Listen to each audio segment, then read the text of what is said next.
Merhaba, ben Sami Aksu. Temmuz ayında benzinli aracımı sattım. Bir elektrikli Dacia Spring aldım. Bu araçla da bir 6.000 kilometre civarı yol yaptım şehir içi şehirler arası. Tabii uzun yol değil, yani 300 kilometre git gel 600 kilometre çapında bir yol yaptım, öyle söyleyeyim. Ama son 48 saatte, işte bugün ayın 29 Eylül, 27 Eylül yola çıktım. 48 saatte 2000 kilometre yol yaptım. Uzun yola gittim. Yani Türkiye'yi geçtim diyebilirim. Yani bir ucundan bir ucuna gittim. Hatta bir tık geri de geldim diyebilirim. Manisa'dan Çorum'a, Çorum'dan Konya'ya, Ereğli'ye bir cenazemiz oldu. Yolda haberini aldık.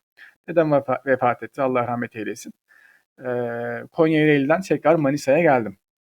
Ayrıca küçük OBD bir cihazım var. Bu OBD cihazıyla aracın sonuçta beynine bağlanıyorum. Buradan bilgileri telefonuma alıyorum program aracılığıyla. Aynı zamanda rota şarjlı araçlar için rota çıkartan programlar var. Canlı verileri oraya aktarıyorum. Oradan benim işte şarjımı takip ediyor. İşte 100 kilometre, 200 kilometre gittikten sonra şuraya varacaksın. Şurada şu istasyon var. Oraya vardığın zaman şarjın %10 olacak, %20 olacak falan diye zaten söylüyor. Canlı veriyi sürekli benimle paylaşıyor.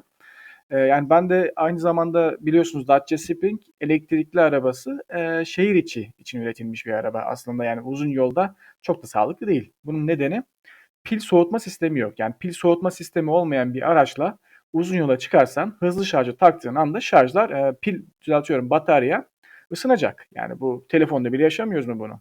Hızlı şarja koyuyoruz, telefonumuz ısınıyor. Telefon ısındığı zaman da ne yapıyor? Daha yavaş şarj etmeye başlıyor. Aynı şekilde bu da. Dacia Spring aracında da böyle oluyor.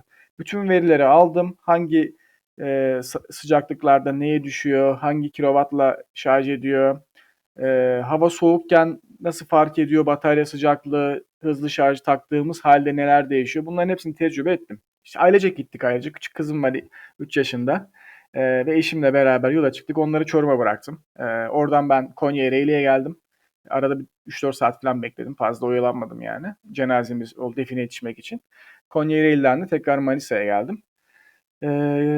Ve bayağı bir tecrübe ettim bu arabayla alakalı. Zaten şu an 8.000 kilometre civarı yol yapmış oldum. Bayağı bir yol yaptık son 2-3 ayda. Hadi gelin verilere beraber bakalım. Excel dosyası hazırladım gördüğünüz gibi. İşte alınan kilometre, şarj yüzdelerim, işte batarya sıcaklıklarım, şarj istasyonu tutar. Bu şekilde bir özetledim. Videoyu burada durdurup da inceleyebilirsiniz. Şunu da belirteyim, ben aracımı 95 kilometre gibi ortalama böyle bir hızda kullandım ağırlıklı. 90-100 bu civarda gittim. En son turuncu ile işaretlediğim kısım, Manisa'ya ulaştığım kısım, evime ulaştığım kısım. Bir 200 kilometre geldim. Uşak'ta şarj etmiştim. Ee, Yani 80 kilometresi pek geçmedim orada. 80, 84, 82 o civarda geldiğim için bir tık daha tabii daha fazla kilometre yaptım. Ama diğerlerinde genellikle 90, 95, 100 yani bu şekilde geldim. Şu an Watt Mobility'de aracımı şarj ediyorum. O bahsettiğim 13 kW olayı şu an göstereyim. Yani 12.9 13 kW %63'te bir de. Şu an %63'te normalde ekranda gördüğünüz şekilde ekranda gördüğünüz kilovatla şarj etmesi lazım. Ama piller 44 santigrat dereceye geçtiği için 13 kW'a düşüyor. Şu an için ekleyeceklerim bunlar. İzlediğiniz için teşekkür ederim.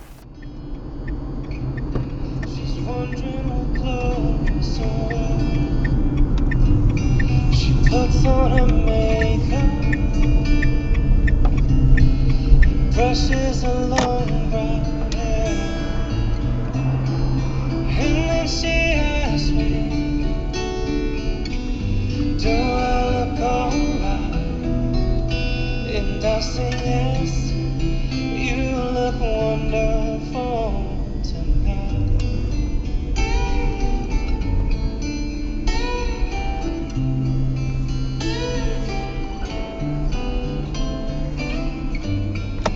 Go to a party, everyone turns